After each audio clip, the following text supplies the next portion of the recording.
He who knows his customer best, they say, has no competition. He who knows his customer best has no competition. And we've been selling this conference. We've been selling you as municipalities. We've been selling you as entrepreneurs, as investors, as decorticators, as government officials, trying to build relationships that will strengthen both the Alberta Hemp Alliance, but also the ecosystem in support of developing really the Western Canadian hemp industry. One word hasn't been mentioned, I don't think, but once in the course of this conference. And it's part of what will be required in order to build a strong, vibrant industry. And that's our Indigenous population. So we're going a little bit out of our way to point to one segment of our population that we've had difficulty drawing into this conference.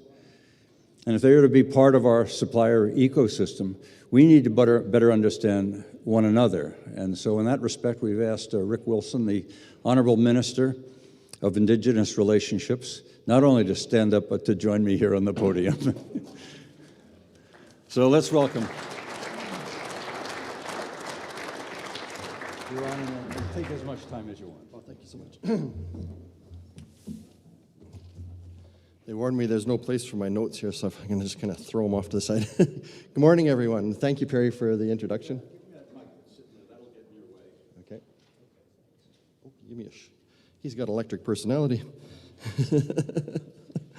Well, good morning, everyone. It's awesome to be here with you today, and congratulations on your 2 days of learning at the conference here. I want to acknowledge Mark Smith, one of our great MLAs here. I'll tell you, this guy is one of your biggest promoters. He's been in my office constantly. How can we get you involved with this industry? So thanks for doing that, Mark. He's been awesome in promoting it and letting everybody know what's going on with the hemp industry. I want to also thank all the participants in the audience who are here to learn more about growing the hemp industry in Alberta.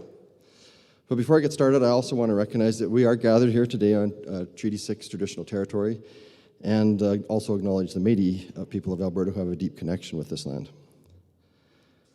The land is extremely important to Indigenous people, just as important to all of us here. The land sustains us, it gives us a livelihood today, and a future for our grandchildren when we take good care of it. The Indigenous people always plan 7 generations ahead, so I think it's something, a lesson we can take from them.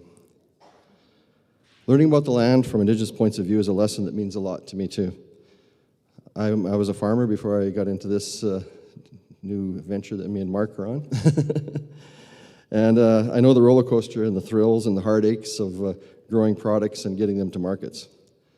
And I'm also a land developer, and I see the potential for people to connect with the land as places to live, to work, and to play. We've only got one land and many uses for it. And that may be the most eye-opening learning for me during these last 3 years. We see the land from different perspectives, depending on our needs and our beliefs. Working together in an industry that is literally growing, Indigenous and non-Indigenous can build partnerships and understanding. So I'm thrilled to be with you today to talk about some of these needs and the opportunities. So in Indigenous relations, we talk a lot about reconciliation. And I think that's a good place for us to start. Then I'll share with you some of Alberta's government's working towards reconciliation, especially when it comes to creating sustainable economies. And then finally, I'm going to leave you some thoughts about how you as entrepreneurs and as an industry can build a stronger relationship with the Indigenous communities in Alberta. And that's something that I'm really excited about. And we'll get there, but first I want to start with a more difficult conversation. In the last 3 years, you probably heard a lot about the recoveries from the former residential schools. So 150,000 Indigenous children attended these schools between the mid-1880s and 1996, when the last one was closed. Of those, thousands of Indigenous children did not make their way home. That in itself is devastating. Residential schools stripped Indigenous children. Sorry, I deal with this all the time, so it's really dear to my heart. Of their families and their connections. Many lost their language and their traditional ways. They lost their stories of how to live in community and how to take care of the world around them. So there are generations of Indigenous survivors of a school system that were meant to assimilate them and that led to generations of Indigenous people who have been stripped of their way of life. Remember, these residential schools happened in our lifetimes. And at the same time, many Indigenous babies and children were removed from their families and into the child intervention system. Indigenous women and girls and two-spirited people experience violence at rates higher than the general population. Because of the Federal Indian Act, First Nations in particular face enormous financial challenges. For instance, you may not know, but their reserve land is federally owned, which means they can't use it for collateral for major loans to start or expand business. And when I started this, that was one of the things I found. Some of the First Nations, if you're next to Edmonton with Enoch and River Cree or Fort Mackay, are doing quite well. But there's others. I got a call this summer from one band. They wanted to borrow a hay rake off me. So those are the differences that we see out there. So hobbling the economic well-being of a community limits its security and its ability to provide services to its members. So how does all this relate to reconciliation? So one thing I've learned is that reconciliation can only begin with acknowledging the truth. Residential schools, child intervention, missing and murdered Indigenous women, enduring trauma, and financial constraints are all part of this truth. So Alberta's government is working from this place of truth to become what we call partners in prosperity and work toward meaningful reconciliation with Indigenous communities. When we started, we provided more than $500,000 to Indigenous communities to move forward their legal actions and to remove barriers in developing natural resources. The Indigenous people are not against our natural resources. That's how most of them make their livings. So when the federal government starts closing down their access to ports, that affects them directly. And they get blamed for a lot of stuff that really they're not part of. Our crown jewel is our AIOC, the Alberta Indigenous Opportunities Corporation. Have any of you heard about the AIOC? Lots of you, great. So it's a crown corporation. I'm at arm's length from it, I set it up, but our government with the full faith and the credit. So the AIOC, it's a backstop. I call it a hand up, not a handout. It backstops loans for Indigenous communities to invest in major projects in any of the following industries and associated infrastructure. So it started with natural resource development. So we were trying to get our natural resources going again, so we focused on oil and gas, forestry, mining, and renewables. But as we went along, we were hearing a lot from Indigenous people that not everybody's got oil and gas in their areas. So agriculture came up a lot. So we thought, how can we involve that in that? So just recently I've got permission and I've expanded the mandate on that. So now we've expanded also into transportation, telecommunications, because the province is going to be a big push on telecommunications over the next year to make sure that everybody has access to broadband. And we really saw that with COVID, especially in some of our remote communities where the kids are going to have to drive down to the nearest McDonald's or something to access the internet because they can't do their schoolwork at home. So there's going to be a huge push on that for our rural communities, which will help, which a lot of you are rural communities, help you as well, because even in my area, the broadband doesn't work too good, and a lot of people working from home aren't able to do that without the broadband. So there's been a lot of enthusiasm for the first of its kind corporation, the AIOC, since we launched it in 2020. So if you think back to what I said about collateral for communities, you'll see why the AIOC is crucial for Indigenous economic success. So in the first 2 years, we've backstopped $160 million worth of projects in natural resources and energy development. So some of the projects underway, if any of you are promoting the Edson area, we've got a power plant out there called the Cascade Power Plant. It's good, clean Alberta natural gas using the best technology for carbon capture. It's going to supply 8% of Alberta's power. We've got 6 First Nation communities involved in that. It's a $1.5 billion project. It's going to supply 8% of Alberta's power. And the more power we can get on the grid, the quicker we can start dropping those electricity rates. I was really impressed. I never realized how big of a project it was till you get out there and get some boots on the ground. This is a mega project that's going on right now. Backwoods Energy, Indigenous companies did all the groundwork for it. It's actually providing over 1,500 jobs right now. So Edson's community, if you go out there, you won't find a place to stay. That little community is booming. We're training people. There's a lot of Indigenous people that are working on the site right now. I had one young girl come up to me. It's kind of near and dear to my heart because my daughter's an electrician, and she was apprenticing to be an electrician. She was so proud to be part of Alberta's economic recovery. That's why we do this, right, Mark? I mean, it's to help the young people get going and to see that growth in our province again. So the newly expanded mandate opens new opportunities for investment and ownership. And what a great time for the hemp industry to consider working with Indigenous investors. So reconciliation is far more than government-to-government action. You've probably seen Chief Willie Littlechild. He was on the news lately. He was in Rome meeting with the Pope. He's from just down in my area in Musqueam. And he's got me letting us use his phrase. He calls it reconciliation. And that's what our government is about, right, Mark? We're about action, getting things done, not just symbolic, but real action. Just to remind people, we all need to work better, to work that leads to better outcomes for Indigenous people. So I ask you to consider your role as an association, as entrepreneurs and employers, to think about what you can do to involve Indigenous communities in the hemp industry. You have an ancient product with lucrative future as an incredibly versatile material.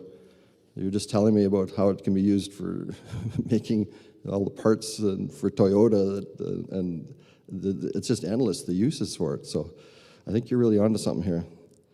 So what I see is a huge investment potential through Indigenous communities that want sustainable economic opportunities today and for future generations. We've also got a large, young, skilled, highly motivated workforce that is available throughout the province, including rural and remote communities. And you're going to find expertise in business management and sustainable resource development. Let me give you one example here. Just yesterday, I don't know if you've heard of the Indian Resource Council, they released an article about the incredible success of the First Nations site rehabilitation program. That was the money to clean up the abandoned wells out there. So I was kind of blown away by the results. Over 360 people from 42 First Nations in Alberta were trained in all aspects of site reclamation and remediation. 78% of those were directly employed, and 13% of them started their own companies. And the number of Indigenous reclamation and remediation businesses increased by 460%. We did all that in just 14 months. I thought it was pretty amazing. It's a remarkable success rate showing the incredible potential of Indigenous communities in Alberta. I think if you could take anything away with you today, I hope it's my encouragement for you to reach out to the First Nation and Métis communities around you. And if you don't know where to start, just go to my website, indigenousrelationsalberta.ca. Go to Mark, he's the expert. Right on your homepage, you'll find a link to Indigenous organizations and services. You'll also find an up-to-date list of Indigenous businesses and economic development agencies. I would get in touch to see about setting up contacts and to start developing these relationships. Or if you see Indigenous entrepreneurs in your local chambers of commerce, connect with them. You wouldn't believe, like in my area alone in Musqueam, there's probably more people with MBAs and PhDs in Musqueam than any other community. Like, they're very hardworking people. They're always interested in new business opportunities, and there's a bright future ahead. As I mentioned at the start, I had a few careers before this one. In fact, I was kind of retired, but they drugged me back out and put me back in the game. And the reason I really got into it was, in my area, I was really seeing that people were losing hope for the future. So many people had lost their jobs under the previous government and their prospects of taking care of their families. It was breaking my heart.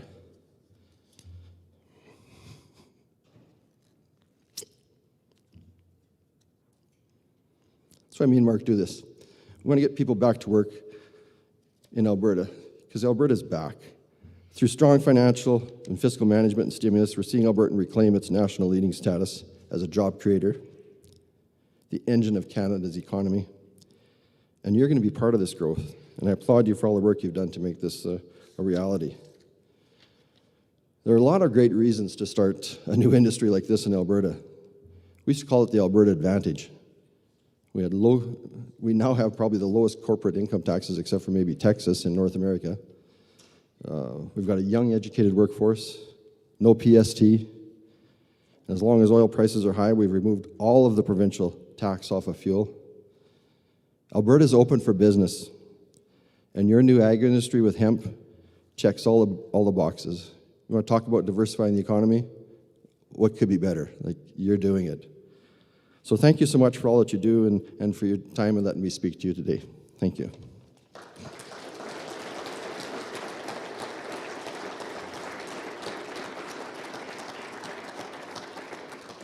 I don't know, am I supposed to be taking questions? Oh, okay.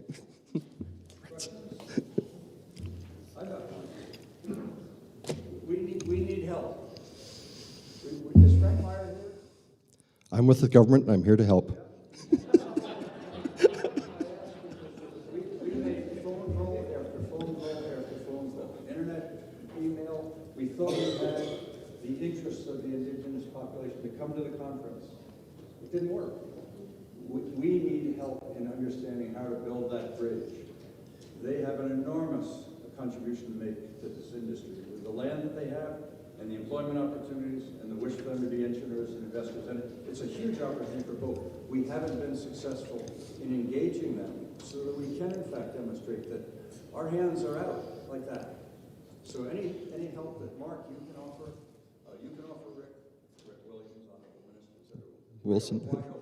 Absolutely, and like if you have trouble with something like that, feel free to contact me. Like, I'll leave some cards around, and I know I've already spoken to a couple of the chiefs on a project that might be of interest in the Musqueam area, and there is interest out there because I mean like I say they have a great concern for the land, and this fits more into some of their cultural needs more than oil and gas in some cases. So I think it's a real opportunity to work together with them, and I'll certainly connect wherever I can. So use me, like that's what I'm here for. Yeah. What we also heard is this new First Nations investment fund that they have assembled themselves as an investment opportunity, hopefully for more than just oil and gas. So it seems to me that all of the pieces are in place. We just need someone to do the mediation or the bridging. So. Oh, absolutely. No, that's true, and it's out there. Like, you're going to find some of the greatest entrepreneurs out there are the Indigenous people, and I work with them constantly. We beyond the AIOC, we also have what we call the Aboriginal Business Investment Fund, and I'm just constantly going around the province opening up new businesses, everything. Like the service stations, when you're going down to Kananaskis along the road there, used to be Chief Chiniki there. They've partnered up with Smitty's and all across the province, even up at Fort Chip. We started a little store up there. It used to be the home of the $13 a liter milk up there, but we helped them start their own little store so that it's making it more affordable for families to get milk and fresh fruit and all that type of thing. So we're really proud of the work that we've been able to do with the Indigenous people. If you have the Alberta Hemp Alliance, give me a shout. We will set up meetings with the ministry and to interface with the Indigenous community. That is a hell of a gesture. So thank you and applause to both of you.